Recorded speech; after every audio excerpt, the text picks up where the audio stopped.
ఓటుకు కోట్ల కేసులో A1 రేవంత్ రెడ్డి కాదని చంద్రబాబుని PCC అధ్యక్షుడు రఘువీరారెడ్డి ధ్వజమెత్తారు. చంద్రబాబుకు దమ్ము ధైర్యం ఉంటే CBI విచారణ కోరాలని రఘువీర సవాల్ విసిరారు. తెలంగాణ సీఎం, ఏపీ సీఎం ఇద్దరూ కలిసి CBIకు లేఖ రాయాలని అన్నారు. చంద్రబాబు అవినీతి పాలనపై ఇందిరా పార్క్ దగ్గర జరిగిన ధర్నాలో రఘువీర పాల్గొన్నారు. ముద్దాయి అక్యూజ్డ్ నంబర్ 1 రేవంత్ రెడ్డి కాదు, అక్యూజ్డ్ నంబర్ 1 నారా చంద్రబాబు నాయుడు గారి అక్యూజ్డ్ నంబర్ 1 అనే దానిలో ఎటువంటి రాజీ కూడా లేదు.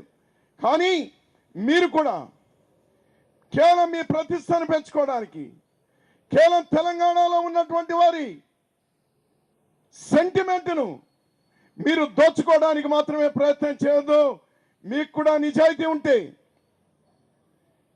CBI ఎంక్వైరీ కోసం రాయండి. మీరు ఏ ఒక్క ముఖ్యమంత్రి రాసినా ఈరోజు CBI ఎంక్వైరీ చేయడానికి అవకాశం ఉంటుంది. మీరు అడిగితే CBI ఎంక్వైరీ వేయకపోయే సమస్య ఉండదు. ఇద్దరు అడిగితే మీకు గౌరవం. అలానే సుప్రీంకోర్టు సిట్టింగ్ జడ్జితో ఈ విచారణ జరగాలి, అది కాంగ్రెస్ పార్టీ డిమాండ్. ఇవన్నీ కూడా 2 మాసాల్లో బయటికి రావాలి. చంద్రబాబు గారా, కేసీఆర్ గారా, స్టీఫెన్సన్ గారా, లేదా రేవంత్ రెడ్డి గారా, లేదా మరో కేంద్ర మంత్రి, ఎవరు దోషి?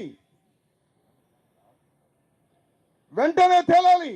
ఈ డబ్బు ఎక్కడి నుంచి వచ్చింది, ఎవరు ఇచ్చినారు, ఏ కంపెనీల నుంచి వచ్చింది? ఇవన్నీ తేలాలంటే ఈరోజు సుప్రీంకోర్టు జడ్జి చేత కానీ, CBI చేత కానీ ఎంక్వైరీ జరగాలి. దానికి ఇద్దరు ముఖ్యమంత్రులు కూడా వెంటనే వాళ్ళు ఉత్తరాలు రాయాల్సినటువంటి అవసరం ఉంది.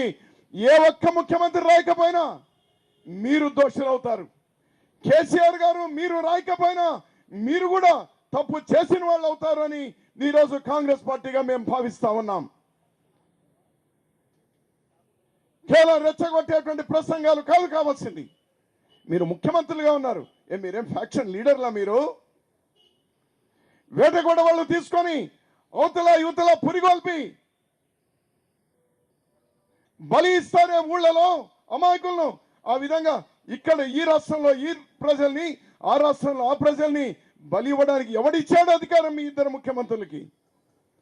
అందుకోసమే కాంగ్రెస్ పార్టీ ఈరోజు డిమాండ్ చేస్తా ఉంది, ఇవన్నీ కూడా బట్టబయలు కావాలి, ఇవన్నీ కూడా రావాలి.